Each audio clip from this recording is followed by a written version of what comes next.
Next 7 number question কৈছে কি choose the multiple question, ঠিক আছে, এনসার কোনটো হ'ব এইটো।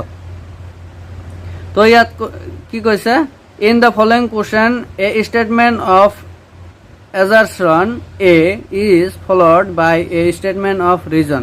তার মানে এটা assertion দিয়া আছে আর এটা reason দিয়া আছে, assertion দিয়া আছে আর এটা reason দিয়া আছে।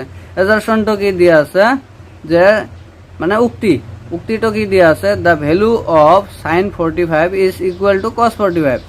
তো 7 নম্বৰ চোৱা, 7 নম্বৰ কি কৈছে, assertion তো ASSER assertion তো কি আছিল, the value of sin 45 degree is equal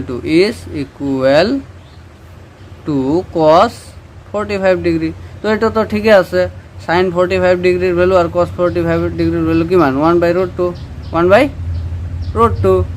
আর রিজনটো কি কৈছে, the value of cos theta is always equal to sin theta। এটা তো রিজনটো তো ভুল, রিজনটো কি আছে, রিজনটো নট কারেক্ট। তো এইটো কারেক্ট, এইটো কথা অ্যাজারশনটো কারেক্ট আর রিজনটো নট কারেক্ট, রং।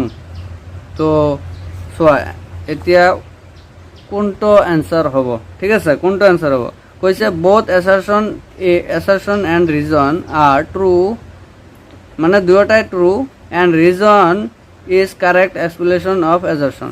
তো এটা তো নহয়, দুয়োটাই ট্রু তো নহয়, এটা ট্রু এটা ফলস, এটা ট্রু এটা ফলস। তো ইয়াত ফার্স্টত তো রং আছে। তো নেক্সট বি নম্বৰত চোৱা কি কৈছে, both assertion and reason are true but reason is not correct। তো এটা ট্রু বুলি তো কথা নাই, দুয়োটাই ট্রু বুলি কথাই নাই। তো সি নম্বৰ চোৱা, assertion is true but reason is false।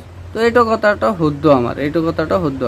D number কৈছে assertion false, এটা তো নহয়। তো সি নম্বৰটা অ্যান্সাৰ, আমাৰ সি নম্বৰটা অ্যান্সাৰ, গম পাইছা।